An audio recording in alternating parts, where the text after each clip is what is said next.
Okay, welcome everybody. We're on Daf Ayin Hey Base on one line up from the bottom. It's the middle of talking about Pitsua Daka, which means some kind of at all and Krishovcha Pitsua Daka damaged organs in a way that he can't procreate and possible to marry a Jewish a regular woman.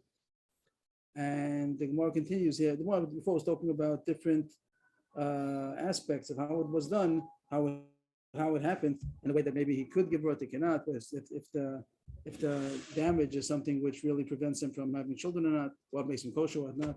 The Gemara continues one line up. Ahu Ovda, the Hava B'Mudisa, Statim Gufsa, the Shech Bazdera.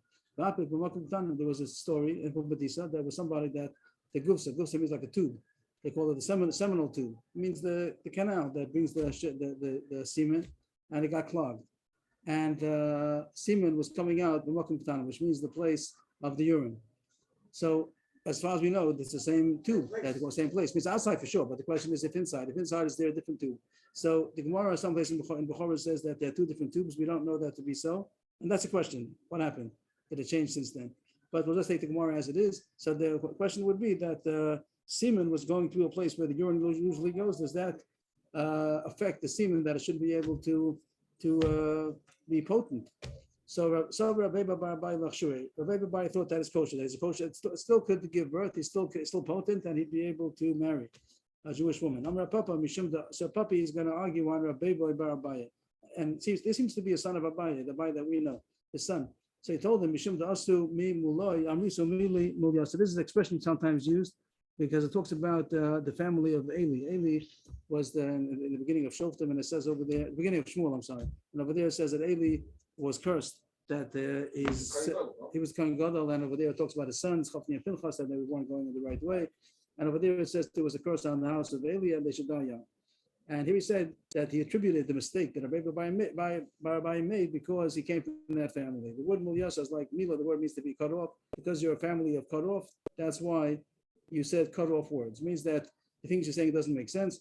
Rashi, there's an upshot about that it means that this was a place called mulyasa, or it means lashon of cut off. And he said that this can't be, he made a mistake. In other words, he said he made a mistake. The semen only gets matured properly only if it's in its right place, but if it will be in the wrong place, if it went through the wrong tube, so then it wouldn't be able to be matured in a way that it should be potent, so it's not kosher.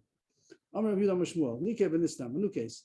I didn't have any time to punctuate and highlight anything, so we'll go as we go along. Maybe just a little bit might help, but hope that would be nice anyway. If there was a hole, was punctured, it means that the tube which brings the semen was punctured, but it did get closed up. It was a very small hole, and it seems that it is closed up, and the hole doesn't affect any semen from coming out. So it says, if when he has an ejaculation, the word nikri is question of carrying. If he'd have an ejaculation and it's going to sort of tear open the hole, means it's going to widen the hole in a way that semen escapes, then it's possible because it's a hole that doesn't contain the semen. The semen comes out. But if when he has an ejaculation, it still would not ooze through that hole, so it's closed enough, even though there is a tiny hole. But if the semen doesn't seep through that, even when he has an ejaculation, so then he's still kosher. Rabbi asked, Heicha, where are we talking about? Where was this puncture? Where was this hole? We had the same idea yesterday. If it's already lower than the corona, means the corona part, so then even if it will be cut off completely, it will be kosher. So a hole over there is not going to affect anything. It'll be kosher. So it's about the corona itself, which means we would say that it means towards the body, it means not the corona, the organ itself. But Rashi says we're talking about mamish the tip before it goes into the corona, because if it will be further into the body, then it wouldn't gather in a way that there'd be an issue about it oozing out or something like that. So when the Gemara says Torah Atzma means mamish on the border where the corona starts, that's the place where the hole might be significant. And therefore, if it's a hole that lets out the semen, so then it's puzzles him. Then it's not closed. The hole is not closed.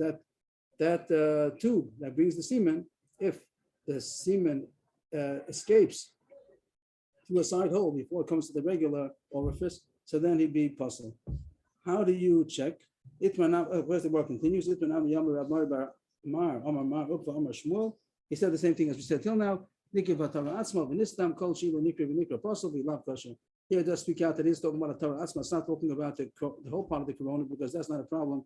Even if it would have been completely cut off, he'd still be kosher. We're talking about in the Torah atzma means mamish by the borderline where the corona starts. If there's a hole over there, it's very significant. And if the semen would escape that hole, then it would be possible. But if it doesn't, even when he has an ejaculation, it doesn't come out of that side hole, it goes to the regular orifice, so then he's kosher. What do we do? We have to make a test to see if the semen comes out of that hole when he has an ejaculation. So we have to test him. How do you make him that he should have a ejaculation? So Rashi, they've unfortunately down that there's an issur that a person causes himself manually to have an ejaculation. That's shechazer levatala. Here it is mutter. You're not allowed to usually do it even indirectly, but here we are doing it for the test in order to make this test. So it is permissible, but not to do it biyadayim. We're not going to do it directly. We have to do it in an indirect way to cause him to have an ejaculation without actually rubbing it or holding onto it in a way that he's going to, because he's not having relations with his wife now. So it's going to be levatala. It's not mamish levatala. It's not for nothing in vain because we're doing it for a medical test, but not to do it directly, to do it indirectly. So he says that the Gemara says a way medically how to do it in a way that he should have an ejaculation. Amalei ma'isina namar chamima desari umanchina le'abei pukri umikri v'chazina le. Nowadays might have other ways to do it, but in an indirect way. But here the Gemara says that you bring a hot barley bread. Probably, I imagine the barley bread contains the heat very much, and you put it on his anus, and that's going to cause him to have an ejaculation. The heat in that area is going to have an effect. That indirectly is going to cause him to have an ejaculation. Then we check him when he has that ejaculation. If it oozes out of the hole on the side, if not, then it's kosher. So that's mutter to do because it's called indirect. Amar Abaye was surprised that you have to go to such lengths. He says it's much easier to have a person to have an ejaculation, which means to get him to have sexual thoughts. And that would also be enough that he should have, that's also called indirect. It's not called that he's holding on to it in a way that he's manually causing an ejaculation. That also should be mutter. So he says you don't have to go to such lengths and do such a thing with putting something hot bread on his anus. Is everybody such a big side of Yaakov Avinu that it's hard for him to have an ejaculation? It says Yaakov Avinu never had any zichron. The first time that he had an ejaculation was when he was married. When you get married at about 80 something like that, right? It goes 77, something. I forgot. Yeah, I think that he left from Yaakov at 63, and then he was in Shem Ve'ever, so 77. So till he had, and then he waited 7 years, another 7 years. So till he was 84. So he never had an ejaculation because when it says by Reuven, it says it says that he calls Reuven the first of his strength, which means the first time he used his strength, which means the semen, he was the first. That means but no one else is like that. A regular person is not like that. It's not like it's so hard for a person to have an ejaculation. Just get him to have some sexual thoughts. That they show him colorful garments means women's garments in a way that he'll have sexual fantasies, and that's enough to get him. But the Gemara says the other way also. Not everybody is so sensitive that as soon as they see colorful clothing of a woman, they're going to right away get excited. So the Bazila Giladi is a classical example of somebody that was very much involved in sexual affairs. It doesn't say Dafka by him that it was not his wife. It doesn't say that, but it does say that the more it talks about Bazila Giladi, was a good friend of David, very loyal to David. When David had to run away from Avshalom, so Bazila Giladi was one of those who supported David and Eva Yarden. He supported all of his men. He gave them food and everything they needed. At the end, when David went back, he was accepted back by Am Yisrael. So it says that he invited Bazila Giladi to come back with him and be with him in the palace. So he said, I'm an old man already. I'm 80. I think it says 80 or 85. The Muslim, I don't really remember. It's something like that. 8 in the 80s. I forgot exactly. And it says that what am I going to do? I don't taste any food anymore. I don't hear music. It's already, I'm an old man. And the Gemara says that people not necessarily are at that age can't taste food and can't hear music. Not everybody becomes so old. The Gemara says he became aged because he was very involved in sexual relations. So that means that he was very, like the Gemara uses him as an example of somebody that gets very, very excited right away. Rob was telling Abaya that your case of bringing colorful clothing, Bazili Agiladi, you see that he was so involved, he would get excited right away. But a regular person, he could see clothing and it doesn't affect him so much either. So there are people that you do, most people would have to have some more stimulation in order to have an ejaculation. So back to what we said before, that you would use this Eitzah, this would be the Eitzah, how to have it cause them an ejaculation indirectly by what the Gemara said about the barley bread before. I guess the Gemara means to say you could try more subtle things. If it doesn't work, then you could do more aggressive way of doing it. But either way, we're doing something indirectly in order to cause them to have an ejaculation, to see if the semen oozes out through the side hole, and then it'd be possible. If not, then even though there's a hole, but if it doesn't allow semen to go through, it's small enough. That's the end of that. Tomorrow, Tana Rabbana. Nike Pasal Neshu so Shoses. This time question with Neshu Molin.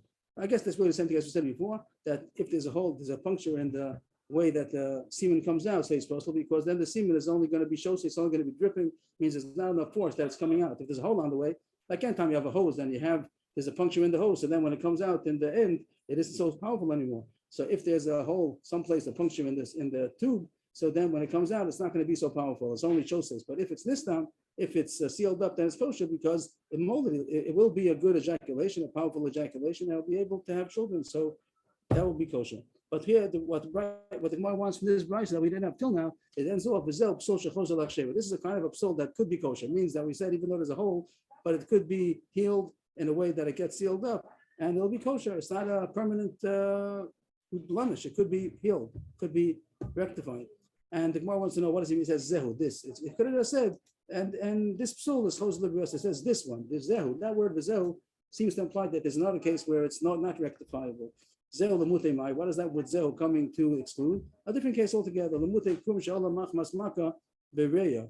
The word bereya in the lung. The eno krum. So nothing to do with us, but there are other cases where a hole in the lung is a problem, like the traphus. That's a trachea. That's what they check for if there's a hole in the lung. And over there it says that if a crust, krum is like a crust that every time there's a wound, so then sometimes it gets a crust of a healing when it starts healing, so it gets a crust of usually I guess it'll be like dry blood. So he says that that's not considered enough of a seal to be that the hole is covered or is covered. The hole is not considered sealed just because it has a crust that formed around it. That's not enough because it falls off. So that's a side point. That wasn't our point really, but the fact that it said zehu. So it's come to tell you the other cases that if it gets sealed up, it's not a good seal. But in our cases, if it gets sealed up, it is good enough. So the more is going to talk about a very minute operation that's possible to do in those days that nowadays they have other ways of doing it. But here more wants to talk about how is it possible to do some kind of a procedure that will be able to close up this hole. If somebody has this problem that the semen is oozing out of a hole. So it says here that it is possible to seal it up. Before the Gemara didn't say how to heal it up, how to seal it up. The word has said that if it's a very small hole, like have a test to see if it's how big it is, how small it is. If it's so small that it doesn't affect the semen to come out of that side hole, so then it's still kosher. But it doesn't say if it is a big hole, how do you close it up? Now the Gemara has an procedure how to do that nowadays they do differently. But we'll see soon how come it's necessary that those days they couldn't do such a tiny stitching. They want to stitch it up, and after you stitch it up, and then it'll heal.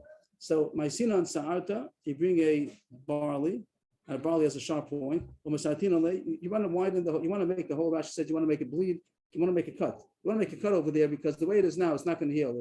It's a hole, but no reason why just putting the two ends together, closing up those, is not going to cause it to heal.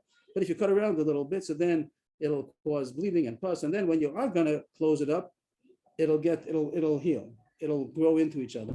But the issue is going to be how do you hold it together? You have to have like some tiny stitch. So the Gemara has a way how to make a tiny stitch without using any needle or anything. My sinan tarba, you bring some fat, tarba's fat, and you rub it over there, you rub it on that place. So my sinan shumshamana gamli, you bring a big ant. And the ant, you put it on there and it's going to bite over there.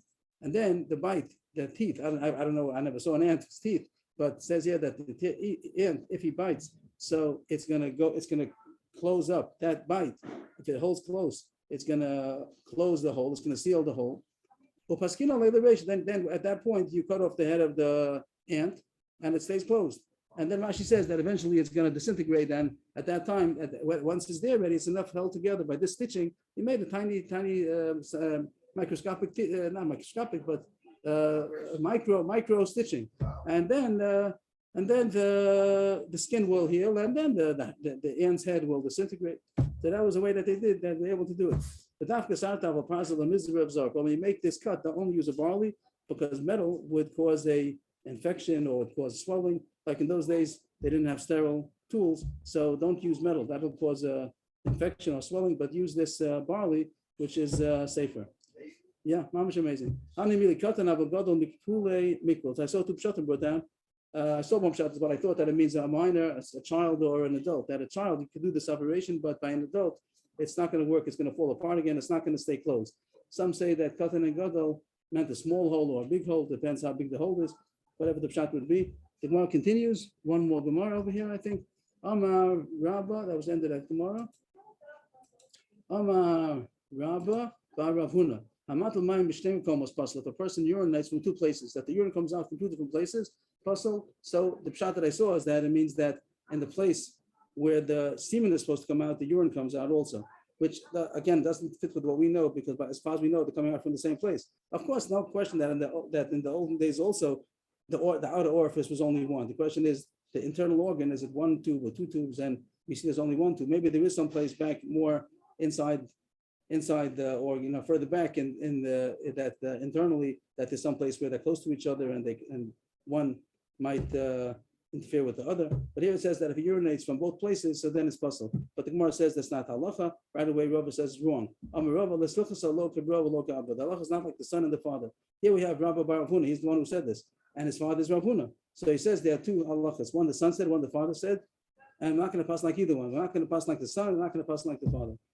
Lo kibro v'lo ka'ava. Draw Adamor. The son is what we just finished saying. Rabba bar Rav Huna. He said this thing about a person urinating from two places, and he said that his puzzle, so no, he's kosher. And the other thing was what the father said. What did Rav Huna say? A different subject altogether. I'm not sure why I put these two things together. Abba, what is the thing that the father said? Dam Rav Huna, nashma masol lo zu bezu psulos takuna. Women that they have sexual relations with each other, lesbian relationships, so they're puzzle to marry a Kohen. And that's what Rav Huna says. And we don't pass like that. Means, of course, it's disgusting. And the Gemara is saying it's an abomination, it's preachers, but it doesn't make them puzzle. It's not called a zona. It means if the puzzle lakuna means they're considered a zona. So he says, no, it's not considered a zona. And he doesn't pass, Rabbi doesn't pass like that. We don't pass like that. And they're still kosher to marry a Kohen. Even we don't pass like a Balaza either, but Rabbi Balaza holds that a man and a woman that had relations, both of them were not married. But they had relations without marriage, just to have relations. So Rabbi Lezer holds that makes her a zona. We don't pass like that. We pass that's not a zona. Only if it was a bia psula. Like we said, if the man is a puzzle man, puzzle yichus, or there was an avera done, but just if they had no marriage, that's not enough. But even according to him, that says it does make her a zona. But he's also going to hold that the women who are having sexual relations, that's not making her a zona. Hani mili ish, only a man and a woman. But two women, that doesn't make a zona. That's just preachers. It's disgusting, but it's not lewdness. But it's not making her a zona. That's the end of that Gemara about Pesua Daka. I mean, it's there's more. The next Mishnah still talks about Pesua Daka, but that sugya is over. The next sugya, I hope that I will get through it well. I didn't. I had a little fuzziness. Maybe it'll go better now. But if not, then I'll come back to it tomorrow. The Mishnah says Pesua Daka, that it says in the pasuk Layavo Pesua. Here's the pasuk right here. That's the person. They shouldn't come into the assembly of Hashem, which means they shouldn't marry. But it means they shouldn't marry a regular Jewish woman. But someone who's not called a kohol, what's not called a kohol, they would be. And here it says that Gerim are not called the kohol. The kohol is the assembly. They're coming into the kohol, but they're not considered the kohol. So therefore, there would be allowed to marry a woman convert or Meshuchera, so a woman who was a maidservant and then she was freed. So she also has the same status as a Gioris. So they would be able to marry. This Suadaka Khrushchev could marry them because it's not called the kohol. It's only whoever's called assembly, and they're not included in that. So that's put mutish. Only what's called Kal Hashem, and that's the Mishnah. And that the Gemara is not gonna. The Gemara is gonna have a diak at the end to what the Mishnah implies, but the Gemara is not going to question the halacha.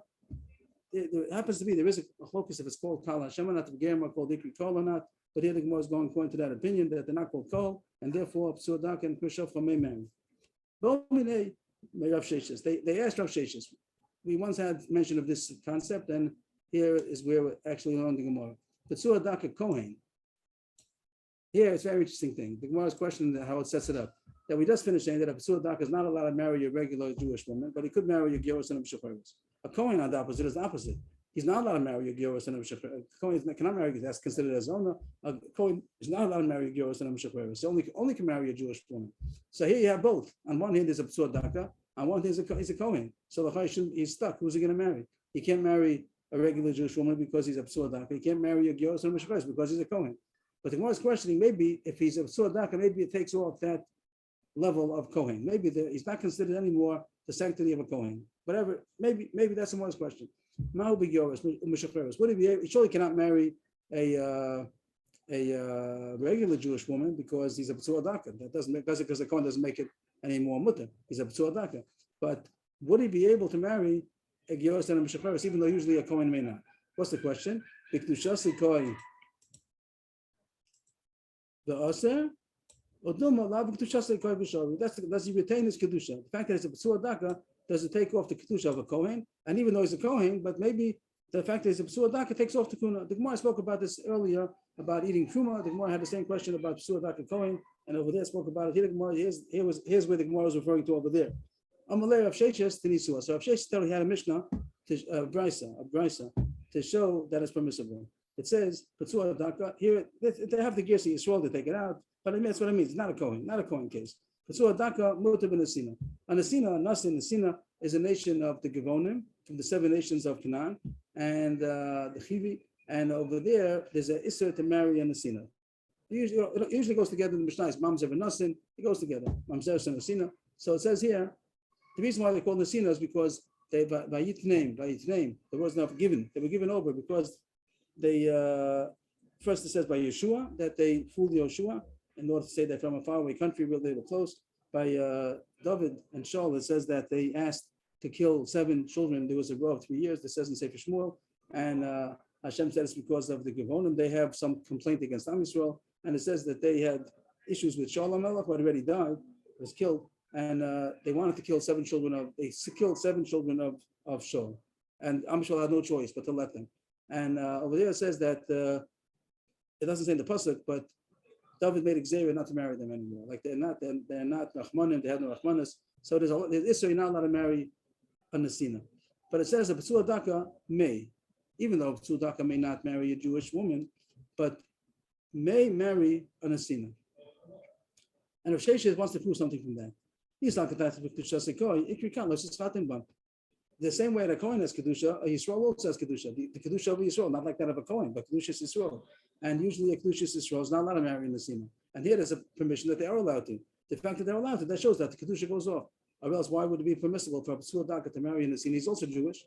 If so, it must be because the Kedusha goes off. The same way the Kedusha Yisrael goes off, and he's allowed to marry a Nesina, so the Kedusha's Kohen goes off, he'd be allowed to marry, Kohen would be allowed to marry Gyorus and Mishaperes. That's what Rav Sheshes wanted to prove from this halacha. The fact that the Brisa says, just to highlight the Brisa over here, the Brisa says, Psur Daka Yisrael, okay, whatever, I can't get it, let's see, okay, Psur Daka Yisrael, Mutab and Nesina. That was his proof. If that's true, then he says it must be that the Kedusha went off, or else he wouldn't be able to, because it says, Lo Sischatim. Lo Sischatim means don't marry them, don't marry the 7 nations. And here you are allowed to marry. Why? It must be because the Kedusha of Yisrael goes off. If so, the Kedusha of a Kohen also goes off. And he'd be allowed to marry a Psur Daka Kohen would be allowed to marry a Gyorus. Rava wants to challenge the proof of Rav Sheshes. We're going to see at the end he's going to give in. But first he challenges the proof. Hasa Misham Kedusha V'lav Kedusha who says that the reason why you're not allowed to marry a Goy, this is very interesting Gemara. I didn't have time to look at it, but it's very interesting. What's the reason you're not allowed to marry a Goy? So it seems the Gemara said because there's a status called a Jew. He's Kodosh, he's a sanctity of a Jew. And Rava's questioning that, maybe not. Maybe the reason why I can't marry a Jew is a technicality that we don't want the children to become serving Avodah Zarah. Not because of the status of sanctity of a Jew not to marry a Goy. That, let's say the Torah would have permitted. The only thing that the Torah doesn't want is that you shouldn't marry somebody who's going to cause the child to be over the Avodah Zarah. You get into an Avodah Zarah family, the kid's going to, the shver, the wife, whatever, they're going to the shver the goy. The father-in-law is a goy, or the woman, they're going to teach the children avodah zarah. Because the kid's a goy anyway. So why is the kid a goy? Because the lady is a goy. Well, here maybe it can go both ways. It goes both ways. If we did Either way, not to marry. I think it goes both ways. That you're not allowed to marry. So even if it's a Jewish woman marry, right? So even though the child is going to be Jewish, but so here it says it's a avodah zarah problem. Maybe it's not because of the sanctity, but it's because we don't want that the child should learn should do avodah zarah. If so, how does it go? Maybe they'll give birth to a child who's going to do avodah zarah. If so, Rabbi says you have no proof. It has nothing to do with sanctity. That's only that the Torah doesn't want to marry only when they're going, because then they're of the avodah zarah. And that's when the Torah says don't marry them when they're going. But if they're Magayer, Kim Magayer, be Yisrael or Mishmishari. But if they're Magayer, even the 7 nations, there's no way to marry them. Even from the 7 nations. 7 nations were the ones that did avodah zarah. But that's only as long as they're going. But if they convert us, they're not doing avodah zarah. So then really with the rights to be allowed to marry them. So why did the Chazal, why did the Rabbanan say not to marry Givonim, these Nesinim? Rabbanu the Gazrubu, they made Xera because whatever reason they made Xera on them. But the Chigazu Rabbanan Bahanach the Bnei Yehudi, but they only made Xera similar to the Daraisa. Means the Daraisa is when they're going. When they converted, then it'll be mutter. And they made Xera on these Nesinim and these Givonim, even if they converted, that they shouldn't marry them. But they only made Xera as much as it would have been if they would have been going. And what's that? That they could give birth. Means that the whole reason that not to marry a goy, the Gemara is saying, was very big chiddush. The only reason not to marry the goy is because they might teach the children avodah zarah. But here, they're not going to be any children. This guy is a psua daka. Maybe this person is a psua daka. We don't mind if he marries the Nesina because it's only rabban. They're not going to have any children. It's the Nesina now. She's a gioris and she's not going to do avodah zarah. But they made Xer because maybe atu goyim. It's the same as goyim. But even a goy would have been no problem because the whole problem is only the children are not going to be born. They're going to be avodah zarah children. But this one is not. So they didn't make the Xer. So what is Rabbi doing? He's questioning, he's challenging the whole proof of Rabbi Sheshes. Rabbi Sheshes says that Losas Chatein would be, if there's an Isra because of the sanctity of a Jew to marry a Nesina.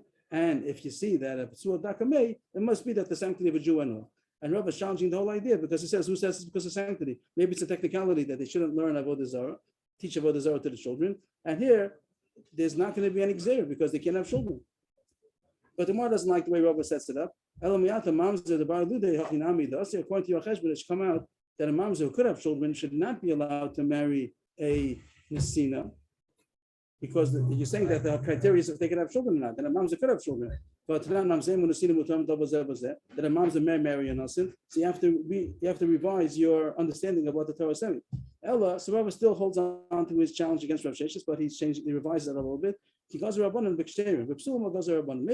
that the whole thing is the Raisa only if when they're going means the Issa Losas Chatein. We're really talking about this here, Losas Chatein. You want to know this that it says Losas Chatein don't marry the 7 nations. Does it mean when they're going, or does it mean when they convert? Means it isn't Pashut at all that is this the right. What are we talking about? So Rabbi says that maybe it's only with the Raisa it's also to marry them when they're going. That's this of the Raisa, and when the Jews, if they would convert, if we wanted to marry them. And if so, I have a pshat why a P'tzua Daka may marry. Why? Because it's only Rabbanan, and they didn't make Xera on Psulim, only on Ksherim. Rashi says maybe because it's called Mitzvah Shchicha, maybe they didn't make Xera only on things that are normal, so most people are kosher, Pasul people are not the norm. So maybe since it's only Rabbanan, what Rabbi did is he knocked it down from the Raisa to Rabbanan, that Losas Chatin is not Issa the Raisa once they converted, it's only the Raisa when they go in. And if so, I could say a pshat that there's reasons why Rabbanan didn't make Xera on the P'tzua Daka, because it's not usual. The P'sulim goes around Rabbanan. So at this point, Rabbi is challenging Rav Sheshes. Rav Sheshes said that a P'tzua Daka Kohen, that's our main issue over here. P'tzua Daka Kohen, he wanted to prove he loses his Kedusha from the fact that you see a P'tzua Daka Yisrael may marry in a Sina, it must be that the Kedusha Yisrael went off. The P'tzua Daka doesn't have that Kedusha Yisrael. Rabbi challenges it because that's not the reason why P'tzua Daka may marry in a Sina. There's another reason because it's only Rabbanan, and they didn't make the Xer Rabbanan in this place. So Rabba's main point, Rabba's point was to say that is what Losas Chatein. Is this Losas Chatein not to marry the 7 nations? This is when they're goyim or when they're converted. So Rabba was suggesting it's only when they're goyim. This is the rice only when they're goyim, and when they converted, it's only the Rabbanan. And therefore, we can say that Rabbanan didn't make a Xera. And now Rabba says, I retract. I made a mistake. Then Rabba said, a mistake what I said. The Pshat Losas Chatein is not when they are goyim, because the word Losas Chatein means chatuna, marriage, and the word marriage wouldn't apply to a goy.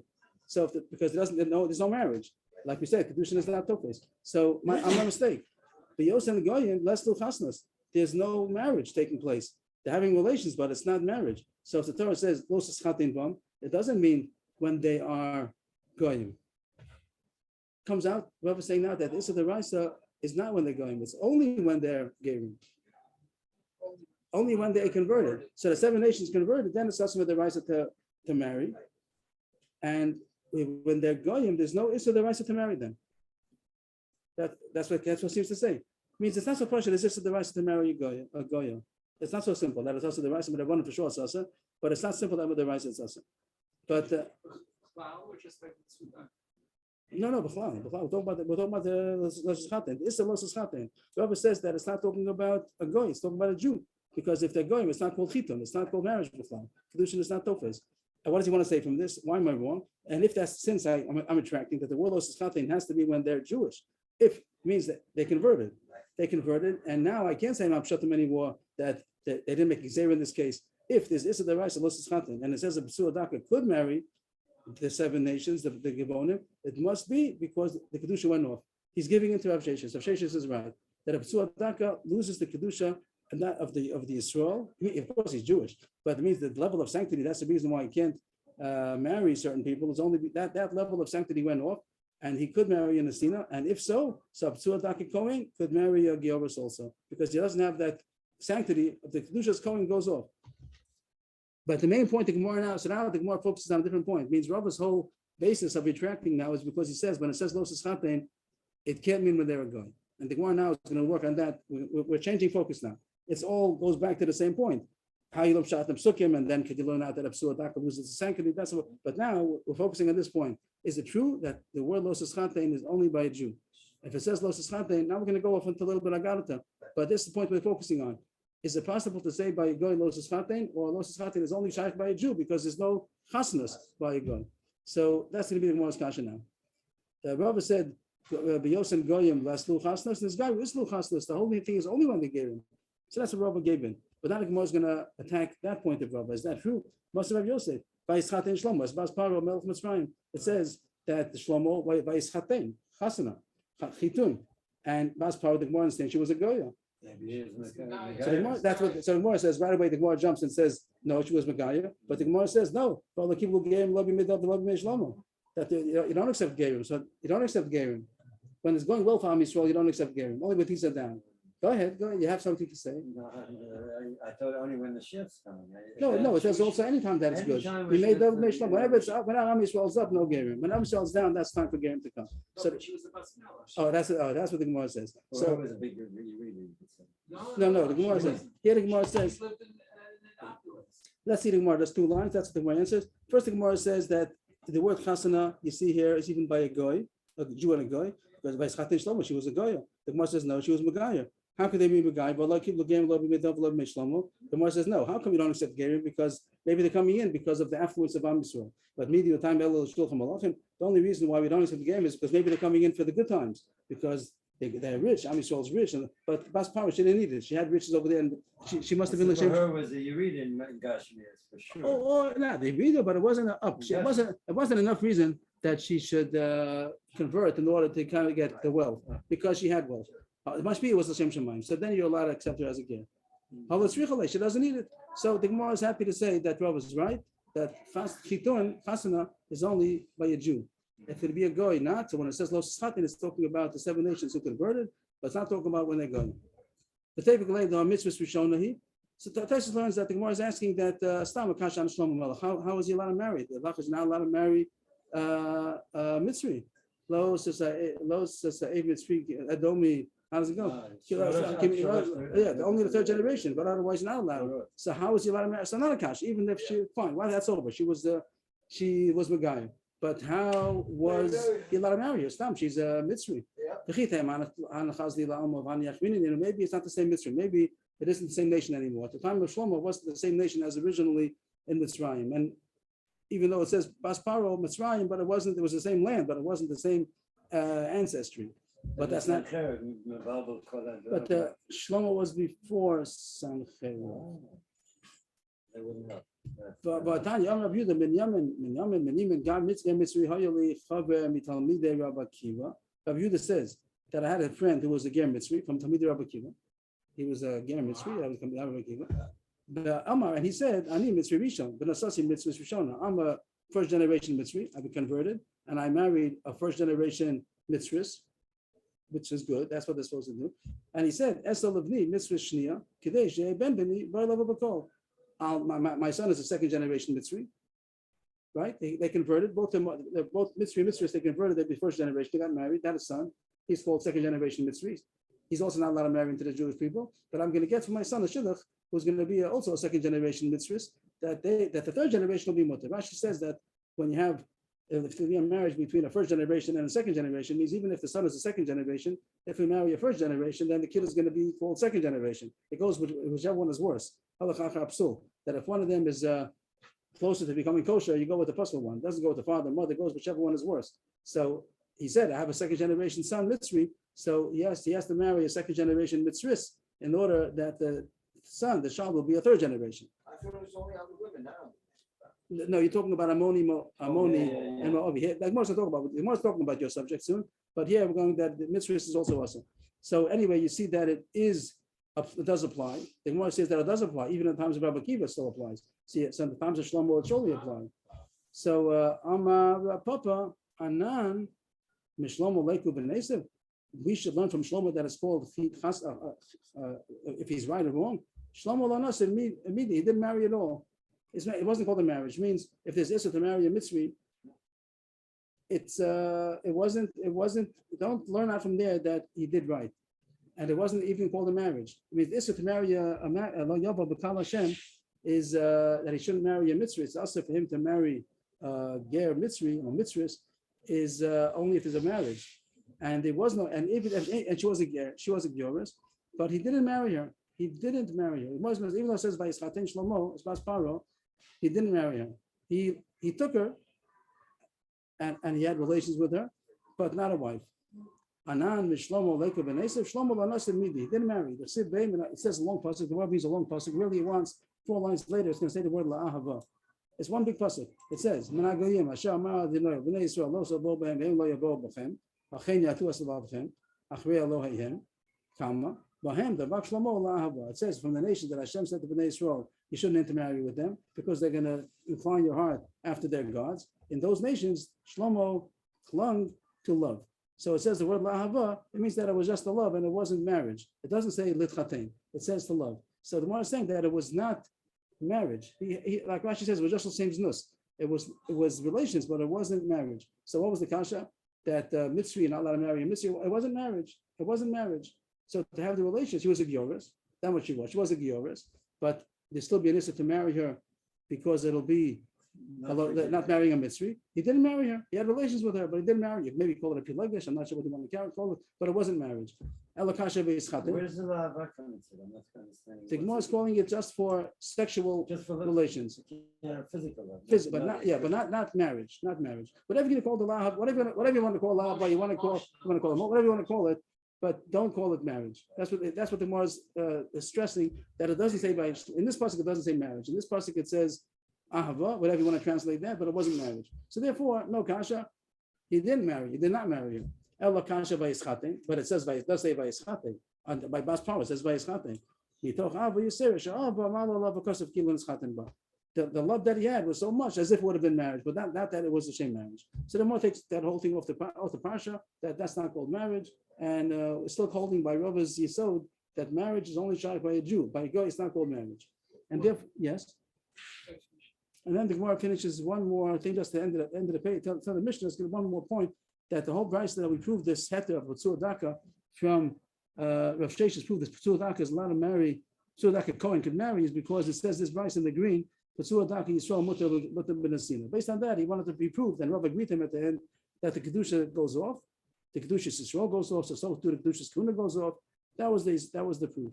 And now the Gemara is going to say our Mishnah doesn't sound like this Bryce. Our Mishnah says B'tzur Daka. It doesn't say Mutar ben Nesina. It just says that Gioris. It doesn't. The Gioris is regular kosher Gioris and Mishacheres. It doesn't say about a Nesina. So on the contrary, our Mishnah is mashma against the Brisa.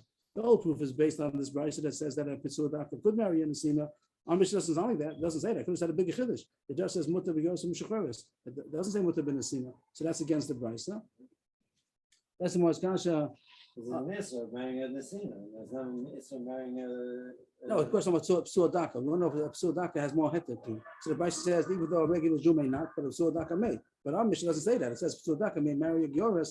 It doesn't say that he may marry a nesina, which would be a bigger chiddush.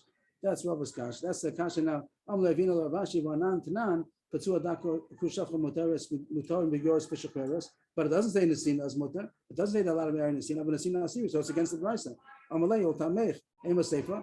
The brisa, the Mishnah alone, you can't be medayik because it says two extremes. The Mishnah, we just read where is that? Next page here.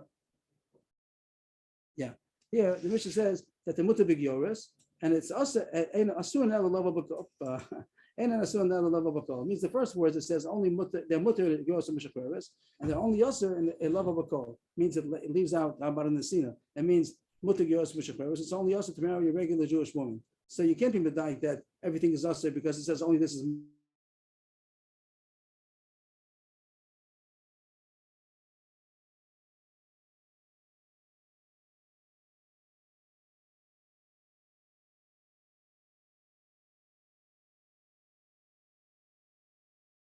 And the Mishnah is not a raya either way. That's what the Gemara says. To finish it off. Amalei ula tamech. Ema sefer. Read on. It says only also to marry a regular Jewish woman. So you're going to contradict the Mishnah in itself. Our Mishnah you can be medayik because it has mashmul yod sotrot. It has opposing inferences. So therefore, our Mishnah is not a raya. The Brisa says it is mutter. So we'll go with the Brisa that it's mutter. And therefore, psuadaka Yisrael is allowed to marry in the Sina, means the kedusha goes off, and a psuadaka Kohen could marry a Gioris. That's the end of that sugya. So that's stand in for both of them. Well, I mean, the mutter to marry. Yes, yeah, but the kedusha of the Kohen goes off. That level that he's not. And the more before the sugya about. But he doesn't become. Oh, he's a psuadaka. So he doesn't become a challah. No. Doesn't make a difference. No, it would happen if he has relations with a woman. So then it's a psuad. She becomes his only because of that. But he's not. He loses. The Gemara before said that he could eat truma. He could eat truma. I think that's what the Gemara came out before. I didn't look at it now. But here the Gemara talks about. And the Gemara the first sugya. The Gemara says no matter what you learn, if they lose the kedusha, doesn't lose the kedusha. I think over there. But I have to look at it again. I forgot what it says about eating truma. But this is the sugya now. The Mishnah says a psuadaka may marry Gioris and a shacheres. And the Gemara comes out that in the Sina also he may marry. And Agav, the Gemara spoke about this of Losas Chatein that is going on when the Jewish, the converted 7 nations, they're the ones who are also with the right to marry. When they're going, there's no issue the right to marry them.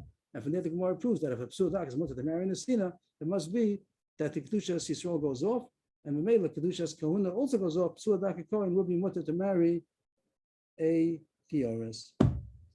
The rest of the Gemara now is, I think, relatively easy, and we could maybe have time to go even past our daf. Maybe we could do some more as Agarata, and it's familiar Agarata, I think, mostly. So here's the. Just one question, please. I'll try. What Shlomo did with the past, Yeah. is that an Aveira? So it says there, the pasuk says rebukes them about that it wasn't a good thing, but it wasn't the isser of.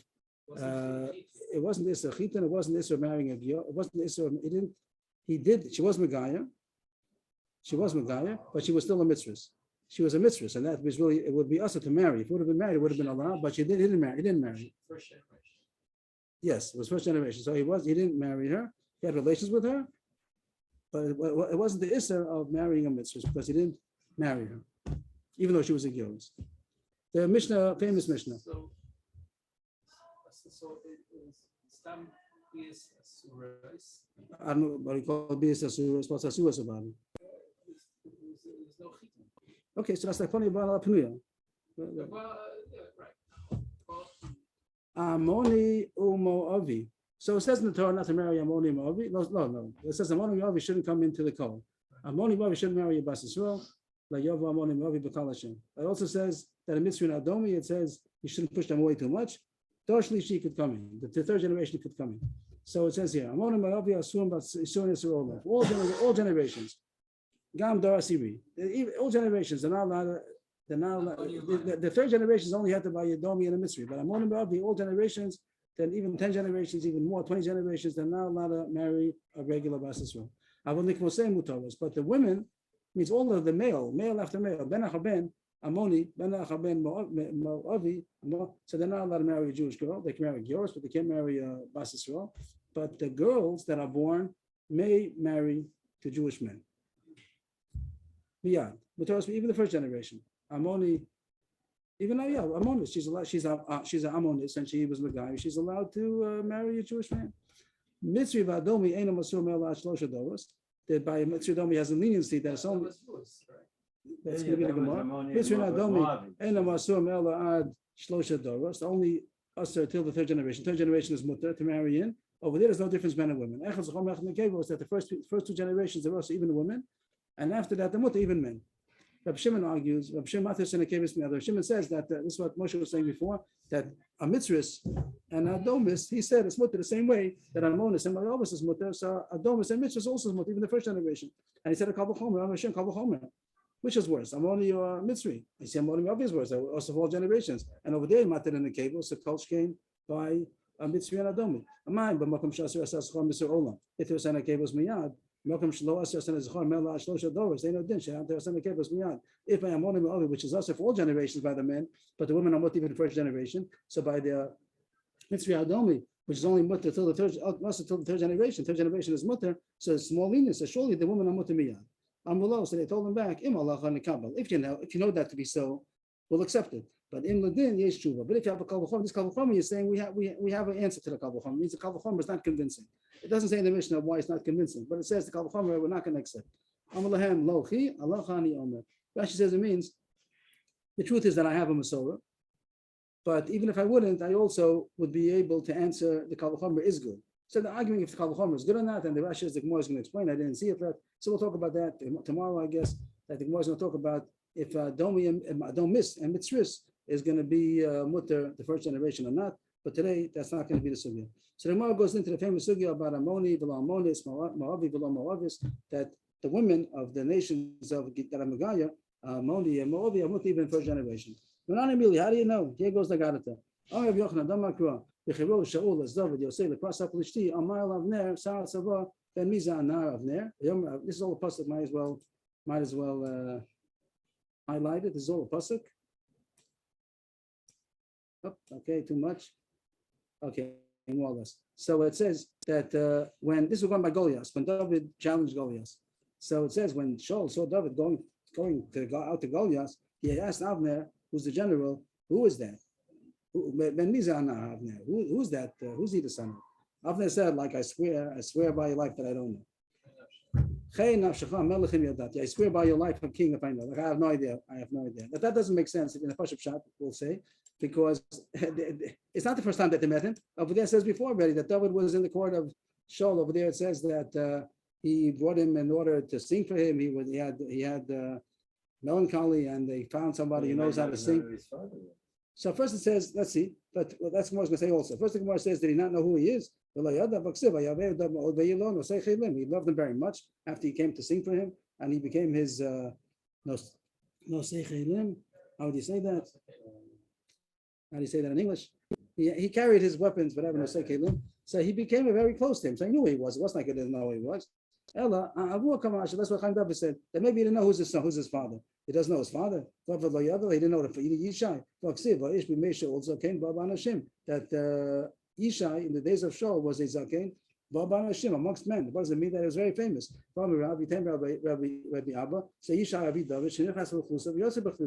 He went around with a crowd of 600,000 people. He had 600,000 Talmidim that used to follow him. So he didn't know who Yishai was. Of course he knew who Yishai was. Also, it says Agabo, it says over there in the pasuk that the Gemara also says that when he wanted David, he sent to Yishai and asked Yishai to send him David. He knew Yishai. So the Gemara says Hachikama. The question must have been Hachikama Shaul. Shaul meant to ask what's his ancestry from Yehuda. He knew his father. He knew David. He knew Yishai. But where do they come from? Is it from Peretz or from Zerach? It means Yehuda. They didn't shave it Yehuda, but Yehuda had two sons, Peretz and Zerach. You wanted to know from which family of Yehuda. Why? Why did he care? Imi Peretz Asi Malkahavi. Shamel Peretz Gelasas Derech. Bein Machem Biyada. Imi Zerach Asi Chashiva Val Mahavi. If he comes from Peretz, then I'm choshesh he's going to be king. He's going to be a king one day because a melech Peretz is Peretz to be reached forth. So the king reaches forth to make a derech. Isn't that a statement? That's right here. I'm reading it. Melech Peretz lasses derech. He's allowed to break forth. Rashi says whatever the king needs. If he has to go to his wants a shortcut, he's allowed to break through people's. And that's the discourse of a king. So too the king parates means he breaks it through. So if someone's in his way. So that will be a simon that he's coming, he's going to be king one day. Because it must say soon that he knew that he's going to have greatness. But if he's from Zerach, so then he'll be chashuv, but that won't be a king. No threat that he's going to become the king. Then that's why he asked who is he? Who is he? My time Amalei, Sha'al Alei. Why did he choshesh that he's going to have greatness? It means David, Shaul had some reason to think he's going to become great. But the question was how great? Is he going to become great or is he going to become the king? Why do you think he's going to become great? The chesiv by Albei Shaul as David Madav Kemidah so. Bemidas chesiv by Shaul Mishachmo v'Malav v'Lo Mikalam. Shaul gave David his armor when he went to fight the Goliath. He gave him his armor. Then it says over there that David said, "I'm not used to this. I can't go with his armor." He took it off.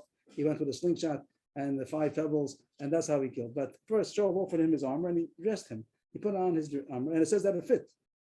And Shaul was the head taller than everybody else in the nation, and David was nobody tall, and it fit. It means he saw miraculously that the armor of Shaul fit David. So he says something's happening over here. He wanted to know, is he going to become chashuv or the king? That's why it triggered him to think that something's not regular over here.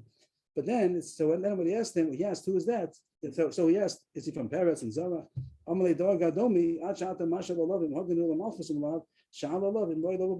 Before you ask if he's from king or not, ask if he's mutter to marry, because he come that might time because he married some Moavia. His ancestry is Rus and Ammoni, Moavis, so Moavi is also to marry. So if Rus is the ancestry, so then he's possible to marry. Doeg. This is already drush. This is not the psukim already. This is already more saying the drushes. Avner said, yes, she's kosher. Tanina, Amoni v'la Amonis, Moavi v'la Moavis. Even the first generation, if she's Magai, they're allowed to marry her. So it's no problem that Machlo married Rus, no problem. El Miata Mamzer v'la Mamzeres. So then Doeg Adomi asked, if so, then it should be only a Mamzer but Mamzeres not. If you say because it says Amoni, so no Amonis. So then it says Mamzer Leova Mamzer B'Kal Hashem. You're going to say that a Mamzeres is mutter? Nobody holds that a Mamzeres is mutter. Somebody says no. That's the we'll say that Avner answered. Mamzer ksiv mumzo. The word mamzer sounds like mum, and anybody that has that mum. Since it says mumzar, mum, the word mamzer means like mumzar. Rashi says kol sheish bo mumzaros. Anybody that has a mum is considered estranged, and therefore over there there's a ribuy to say that women are also. But by Amoni Moavi, so then Amoni v'lo Moavis. The Master Kasha, if that's so. Okay, mitzvah v'lo mitzvah. Are you going to say this thing? Mitzvah. We said in the Mishnah some machlokas already, but we're taking the side now that a mitzvah is also asur, only by Amonis and Moavis. So he tried to get out of it also. Shana Yachad the first time of the Krua. So Avner tried to say the reason why there's a difference between men and women is because the pasuk says the problem of Amoni and Moavi that the reason why they're pushed away from getting married into Am Yisrael is because they didn't offer Am Yisrael food when they were going out of Mitzrayim. And who's the one who's supposed to do that? The men, not the woman. It's only proper for the men to come out and give the food. So it's a title against them. That's why they shouldn't marry in. But the women, it's not that they should come out to a foreign nation and give them food. So there's no time on them, so they could marry. But the Gemara says not true. It should have been men for men, one for women. The Ammoniot and the Moaviot, the women should have come out to give to the Jewish women. It is proper. So that's if so. So they also should not marry. So Rus, that was a Moabist, and she married into Am Yisrael. So then all the children now shouldn't be able to marry. So Ishtik, Avner didn't have what to say. Avner didn't have an answer. And then it says later on that Shaul asked David, who are you? But there it says Elam is also a youth, but it changed the word from before. Before it said Nar. Hasam karilei Nar, Hacha karilei Elam. How come it changed the word? That the law has been forgotten. Means we don't know. We don't know this law. Is a mutter, Amonis, Moavis is a mutter or not? Say go and find out. So he told Avner to find out. Shaul. So Avner went to the Beis Medrash, to the Sanhedrin, to find out if it's mutter from Moavis and Amonis. Amoni v'lo Amonis. Moavi v'lo Moavis. They said that it's mutter. We said that's mutter. But Doeg had all his kashas still. Doeg still had kashas. Actually, next daf, if we have time to go a little further, is that okay to go a little further? Actually, kalani kushasa, asked all the kashas about mamzer, mitzvahs, and also shtiku. They're not the same. Means that he stumped the Sanhedrin. That Doeg had a kasha that Amonis and Ma'obis also should be possible. They were going to make an announcement. They were going to declare that Amonis and Ma'obis is also Wasser, and that David is not allowed to marry the Call. He's from that nation. Miyad v'Amasa benish. This is also possible over here. Try to highlight it also. Not the Miyad over there. Okay, that's not working for me. Okay, I'm just going to erase it. This is Psukim over here. It says there was a person, his name was Amasa. Amasa was a person, the son of a man, whose name was Yisraeli, who married Abigail, the daughter of Nachash. Nachash is Isha. So Abigail is a sister of David. They must call him Nachash because Meis Bet Yishal Nachash, she had no sins. But Abigail is a sister. Abigail was also a wife. David had a wife Abigail. He also had a sister Abigail. The sister of Abigail, the sister of David married a man Yisraeli, who had a son, Amasa. Amasa was a nephew of David. One place it says, yes, Ishmaeli. Yes, one place, yes, it was called Yisraeli. One case is called Ishmaeli. What was he?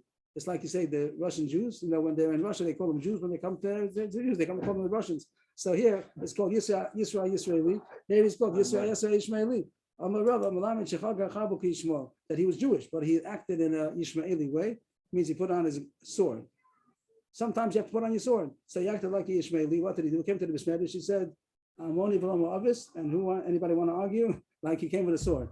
If someone wants to argue with this, he's going to be killed with a sword. Means this is the way the Allah is. That's the Masor we have from Bezdin Shalom. We have a kasha on the drasha. It's a kasha on the drasha. But Lamaisa, that's the Allah. Amoni v'lo amonis. Nobody can answer. They can't answer the kasha. It means if you want to dash from the psukim, so you can't prove from the psukim.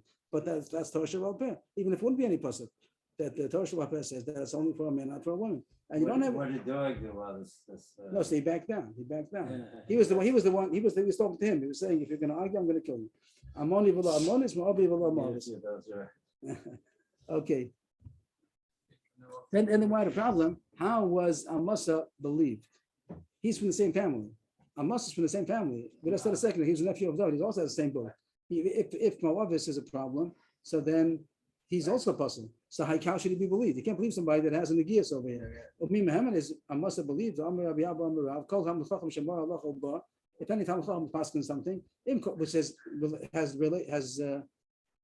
Nagias, says something Nagias to him. If he made the psak, he told us over the psak before it had any relevance to him, then you believe him. Shomala. But if he didn't say it until after it has relevance to him, because maybe he's saying it because of his relevance, or he's making a mistake, but he's relevant already. He's to Nagia. So here that it's also Nagia to his yichus. How are you going to believe on Masa? That since Shmuel's around, it's not like he's saying something historical that you can't check out. Shmuel was still alive. So he says, I'm telling you that's what Shmuel said. You want to find out, find out. But the person's not going to lie when it's possible to go check it out. So since Shmuel was still around, he was believed, and Bezdin Paskin, according to what he said, that David is kosher, that the whole din of Ammoni is only Moavi is only Moavi, below Moavis. Yikom kasha. What's the kasha? Doeg has kashas. What's the answer to the kasha? The kasha was that women should have gone out to bring food to the women. The answer is no. The women don't even go out to the women.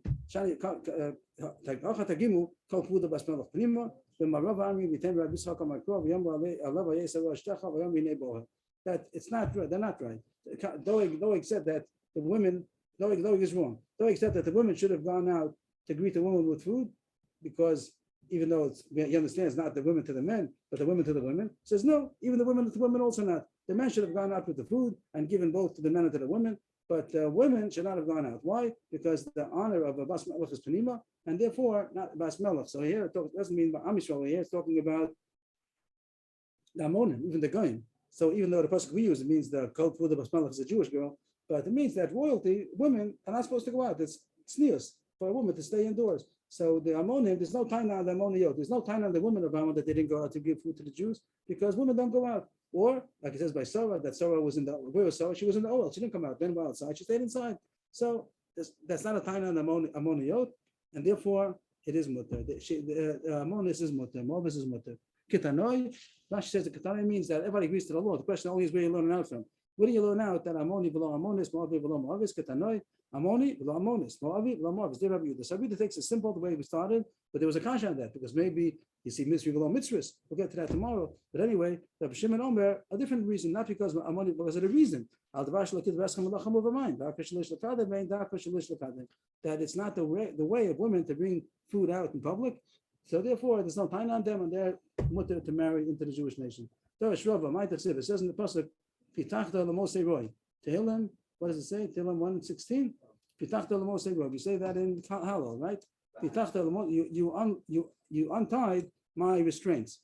So the Gemara says that it's talking about the restraints of his lineage. I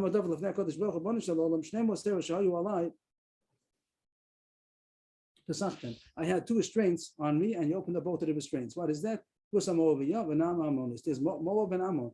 Moab was his ancestress, and also Nama Ammonis, that was the wife of Shlomo. Shlomo married Nama Ammonis, also from Ammonis, and that was the Chavam's mother. So the question is on both of them, were they mutter to marry? So he said yes. You opened up my restraints. Mosera is plural. My restraints. There were two problems on me, Rus and Nama, and both of them Hashem gave the Masorah that it's mutter. It says that Hashem, you did much. Hashem, my God, your wonders and your thoughts are to us. So it says Eleinu. Eleinu is plural, to us. Elai lo nama, Elai Eleinu. How come it says you have many thoughts about us? It's a Pashpashat as Am Yisrael, but here it says it was actually that it means myself and my grandson Rechavam. That David said that you did wonders for your thoughts to us. Who's us? That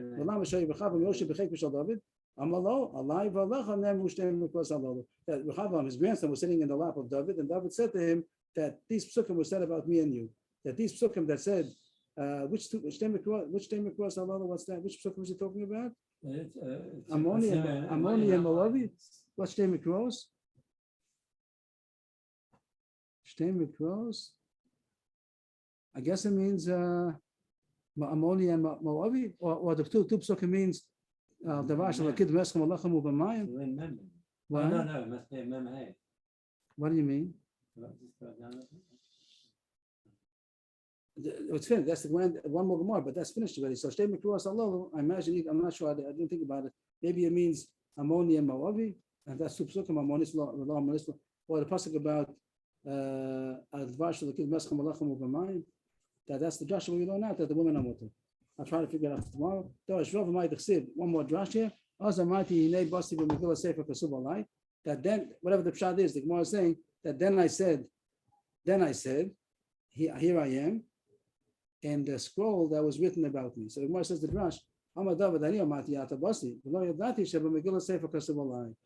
I thought that this heter that was said about me was just a recent heter that Hashem told us now. That it's mutter, Ammonis, and Moavis, but really it's written a long time ago. It says, what does it say? It says already a long time. That when Megillah Sefer Kasuvah, it's already written in the Megillah Sefer. Which Megillah Sefer? It's written in the Torah. It says, when it says over there about the Beno Slot, it says over there, the Beno Slot, which is Ammon and Moab. Ammon and Moab came to the Beno Slot. So it says they're called Hanim Sa'os. And here it says Masasi David Avdi. That means that in Ammon and Moab, Hashem has hidden over there the Metzia of David. The David is hiding over there, and the lineage that's going to come out of Rus. And that also about Rechavam came out of, and Rashi says that all the Malchus is going to come out of that lineage of Rechavam also. So Hashem already talked about it in the Remes in the Sefer Torah that Ammoni v'lo Ammonis, Moavi v'lo Moabis. Yashikar, everybody. Thank you. So we're half a page ahead. Not ahead, but closer. Half a page closer. Yashikar, everybody. Thank you very much. Thank you. Shavuot. Sorry I couldn't make it in person. All the best. Shavuot Tov. Thank you.